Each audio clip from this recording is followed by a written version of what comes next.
कल रात एक ऐसा वाकया हुआ जिसने जिंदगी की कई पहलुओं को छू लिया। करीब शाम के 7 बजे होंगे, मोबाइल की घंटी बजी। फोन उठाया तो उधर से रोने की आवाज। मैंने चुप कराया और पूछा कि भाभी जी आखिर हुआ क्या।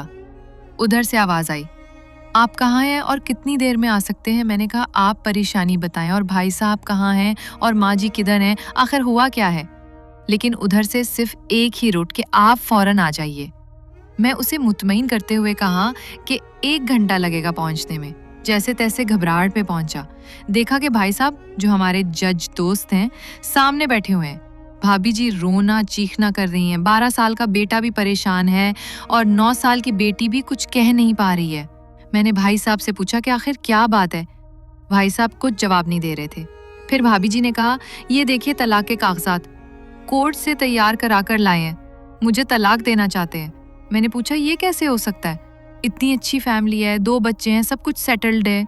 पहली नजर में मुझे लगा कि ये मजाक है, लेकिन मैंने बच्चों से पूछा दादी किधर है। तो बच्चों ने बताया, पापा उन्हें 3 दिन पहले नोएडा के ओल्ड एज होम में शिफ्ट कराए हैं। मैंने नौकर से कहा, मुझे और भाई साहब को चाय पिलाओ। कुछ देर में चाय आई। भाई साहब को मैंने बहुत कोशिश की चाय पिलाने की, मगर उन्होंने नहीं पिया और कुछ ही देर में वो मासूम बच्चे की तरह फूट फूट कर रोने लगे और बोले, मैंने 3 दिनों से कुछ भी नहीं खाया है। मैं अपनी 61 साल की माँ को कुछ लोगों के हवाले करके आया हूँ। पिछले साल से मेरे घर में माँ के लिए इतनी मुसीबतें हो गईं कि बीवी ने कसम खा ली कि मैं माँ जी का ध्यान नहीं रख सकती।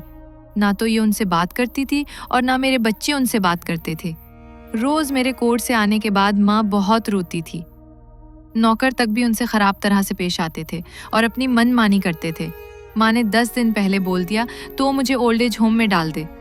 मैंने बहुत कोशिश की पूरी फैमिली को समझाने की, लेकिन किसी ने माँ से सीधे मुंह बात तक नहीं की। जब मैं 2 साल का था तब अबू इंतकाल कर गए थे। माँ ने दूसरों के घरों में काम करके मुझे पढ़ाया, इस काबिल बनाया कि मैं आज एक जज हूँ। लोग बताते हैं कि माँ दूसरों के घर काम करते वक्त कभी भी मुझे अकेला नहीं छोड़ती थी। इस माँ को मैं आज ओल्ड एज होम में छोड़ आया हूँ। मैं अपनी माँ की एक एक दुख को याद करके तड़प रहा हूँ जो उन्होंने सिर्फ मेरे लिए उठाए थे। मुझे आज भी याद है जब मैं मैट्रिक के इम्तिहान देने वाला था, माँ मेरे साथ रात रात भर बैठी रहती थी। एक बार जब मैं स्कूल से घर आया तो माँ को बहुत जबरदस्त बुखार में मुब्तला पाया। पूरा जिस्म गर्म और तप रहा था। मैंने माँ से कहा, तुझे तेज बुखार है।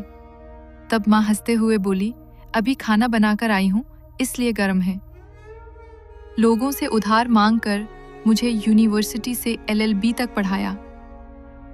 मुझे ट्यूशन तक नहीं पढ़ाने देती थी, कहीं मेरा वक्त बर्बाद ना हो जाए।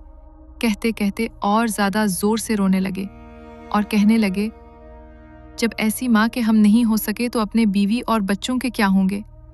हम जिनके जिस्म के टुकड़े हैं, आज हम उनको ऐसे लोगों के हवाले कराए जो उनकी आदत, उनकी बीमारी, उनके बारे में कुछ भी नहीं जानते हैं। जब मैं ऐसी माँ के लिए कुछ भी नहीं कर सकता तो मैं किसी और के लिए भला क्या कर सकता हूँ।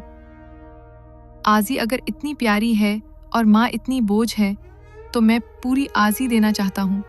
जब मैं बगैर बाप के पल गया तो ये बच्चे भी पल जाएंगे। इसीलिए मैं तलाक देना चाहता हूँ। सारी प्रॉपर्टी में उन लोगों के हवाले करके इस ओल्ड एज होम में रहूंगा।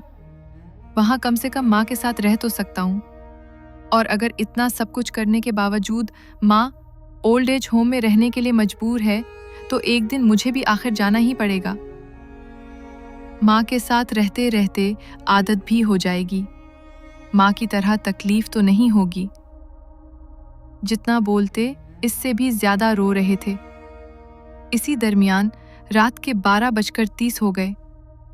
मैंने भाभी जी और बच्चों के चेहरों को देखा।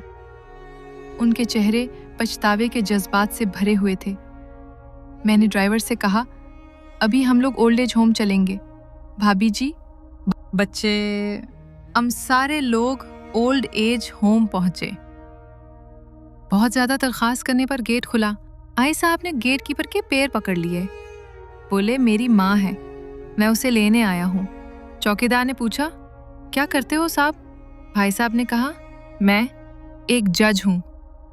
उस चौकीदार ने कहा, जहां सारे सबूत सामने हैं, तब तो आप अपनी माँ के साथ इंसाफ नहीं कर पाए। औरों के साथ क्या इंसाफ करते होंगे साहब। इतना कहकर हम लोगों को वहीं रोककर वो अंदर चला गया। अंदर से एक औरत आई जो वार्डन थी। उसने बड़े जहरीले लफ्ज में कहा, 2 बजे रात को आप लोग ले जाके कहीं इसे मार दे तो मैं अल्लाह को क्या जवाब दूंगी।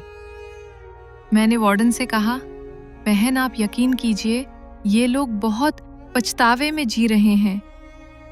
आखिर मैं किसी तरह इनके कमरे में ले गई। कमरे का जो नज़ारा था उसे लफ्ज़ों में बयान करना मुश्किल है। सिर्फ एक फ़ोटो जिसमें पूरी फैमिली है, वो भी माँ के बगल में जैसे बच्चे को सुला रखा है। मुझे देखी तो उसे लगा कहीं बात ना खुल जाए, लेकिन जब मैंने कहा कि हम लोग आपको लेने आए हैं तो पूरी फैमिली एक दूसरे से लिपट कर रोने लगी। आसपास के कमरों में और भी बुजुर्ग थे। सब लोग जागकर बाहर तक ही आ गए। उनकी भी आंखें नम थीं। कुछ वक्त के बाद चलने की तैयारी हुई। पूरे ओल्ड होम के लोग बाहर तक आए। किसी तरह हम लोग ओल्ड एज होम के लोगों को छोड़ पाए। सब लोग इस उम्मीद से देख रहे थे, माँ सिर्फ माँ है, उसको मरने से पहले ना मारे। माँ हमारी ताकत है, इसे कमज़ोर नहीं होने दे। अगर वो कमज़ोर हो गई तो सकाफत की रेड़ कमज़ोर हो जाएगी। और बना रेड़ का मुआशरा कैसा होता है, ये किसी से छुपा हुआ नहीं है। अगर आपके आसपास या रिश्तेदार में इस तरह का कोई मसला हो तो उन्हें ये ज़रूर पढ़वाएं और अच्छी तरह समझाएं। कुछ भी करें, लेकिन हमें जन्म देने वाली माँ को बेघर बेसहारा नहीं होने दें। अगर माँ की आंख से आंसू गिर गए तो ये कर्ज कई सदियों तक रहेगा। यकीन माने सब होगा तुम्हारे पास, लेकिन सुकून नहीं होगा। सुकून सिर्फ माँ के आंचल में होता है। इस आंचल को बिखरने मत देना। इस दिल को छू लेने वाली दास्तान को खुद भी पढ़ें और अपने बच्चों को भी पढ़ाएं ताकि इससे इबरत हासिल कर सकें।